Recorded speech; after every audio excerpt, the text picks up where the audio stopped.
سبحان ربك رب العزة عما يصفون. بسم اللہ الرحمن الرحیم.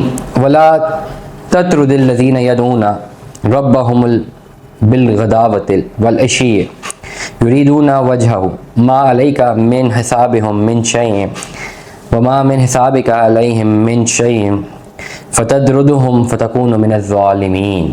ترجمہ: اور ان کو نہ نکالیے جو صبح و شام اپنے رب کو ہی پکارتے رہتے ہیں، اسی کا ذکر کرتے ہیں اور اسی کی بندگی کرتے ہیں اور اسی کی رضا کے طالب رہتے ہیں.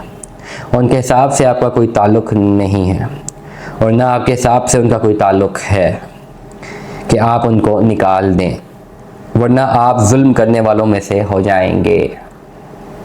اور اسی طور پر ہم نے بعض لوگوں کو بعض دوسروں کے ذریعے سے آزمائش میں ڈال دیا ہے تاکہ یہ کہا کریں کہ کیا ہم سب میں سے یہی لوگ ہیں جن پر اللہ نے اتنا بڑا احسان کیا ہے؟ کیا یہ بات نہیں ہے کہ اللہ اپنے قدردانوں کو خوب جانتا ہے؟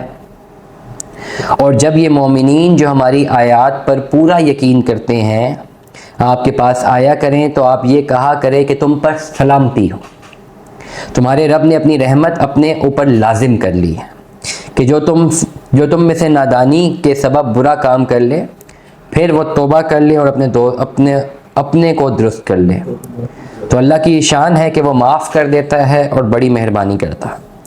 اور اسی طرح ہم آیات کی تفصیل کرتے رہتے ہیں تاکہ مجرمین کا طریقہ ظاہر ہو جائے. آپ کہہ دیجئے کہ مجھے اس سے منع کیا گیا ہے کہ میں ان کی عبادت کروں جن کی تم اللہ کو چھوڑ کر عبادت کرتے ہو. آپ کہہ دیجئے کہ میں آپ کے خیالات کا اتباع نہیں کروں گا کیونکہ میں گمراہ ہو جاؤں گا اور راہ پر چلنے والوں میں نہ رہوں گا.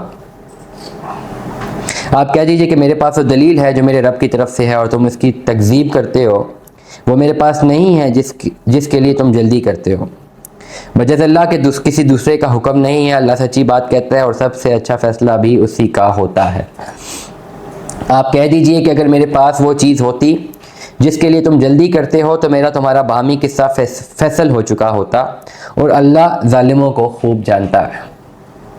اور تمام پوشیدہ چیزوں کے خزانے تو اللہ ہی کے پاس ہیں، ان کو اس کے سوا کوئی دوسرا نہیں جانتا اور وہ ہی خشکی اور تری کے تمام پوشیدہ چیزیں بھی جانتا ہے. اور کوئی پتہ نہیں گرتا جو وہ نہ جانتا ہو اور کوئی دانہ زمین کے تاریک حصے میں نہیں ہرا ہوتا اور نہ کوئی تر اور خشک چیز گرتی ہے مگر یہ ساری چیزیں کتاب میں لکھی ہیں.